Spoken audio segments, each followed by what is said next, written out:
இந்திய இசை உலகின் மந்திரக் குரல் இன்று மௌனமானது.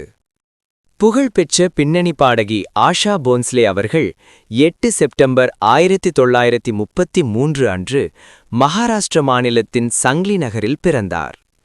80 ஆண்டுகளுக்கும் மேலாக இசை உலகில் தனது குரலால் கோடிக்கணக்கான ரசிகர்களின் மனதைக் கவர்ந்த அவர் 12 ஏப்ரல் 2026 அன்று 92 வயதில் மும்பையில் காலமானார். சிறுவயதிலேயே இசை சூழலில் வளர்ந்த ஆஷா போன்ஸ்லே தனது தந்தை புகழ்பெற்ற இசைக்கலைஞர் தீனநாத் மங்கேஷ்கர் அவர்களிடம் இசை பயின்றார். பின்னர் திரைப்படங்களில் பின்னணி பாடகியாக அறிமுகமாகி இந்திய இசை உலகில் ஒரு புராண குரலாக உயர்ந்தார். அவரது குரலின் சிறப்பு என்னவென்றால், அவர் இந்தி, தமிழ், தெலுங்கு, மராத்தி, கன்னடம், மலையாளம், பெங்காலி, குஜராத்தி, பஞ்சாபி, உருது, ஆங்கிலம் உள்ளிட்ட 10 மொழிகளுக்கும் மேல் பாடல்கள் பாடியுள்ளார்.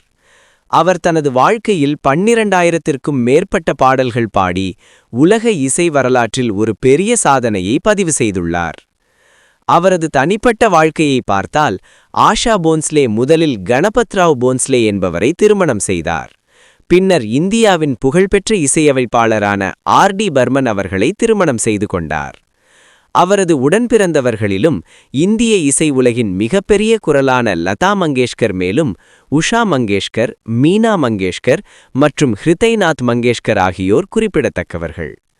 காதல் பாடல்கள், மெலடி பாடல்கள், வேகமான பாடல்கள், கபரே பாடல்கள் என எந்த வகை பாடலாக இருந்தாலும் அதில் உயிரூட்டும் தனித்துவமான குரல் அவருக்கு இருந்தது. அதனால்தான் தலைமுறைகள் கடந்தும் அவரது பாடல்கள் ரசிகர்களின் இதயத்தில் ஒலித்துக் கொண்டே இருக்கின்றன.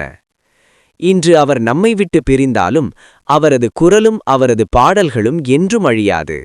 இந்திய இசை உலகின் அழியாத குரலான ஆஷா போன்ஸ்லே அவர்களுக்கு எங்கள் மனமார்ந்த அஞ்சலி.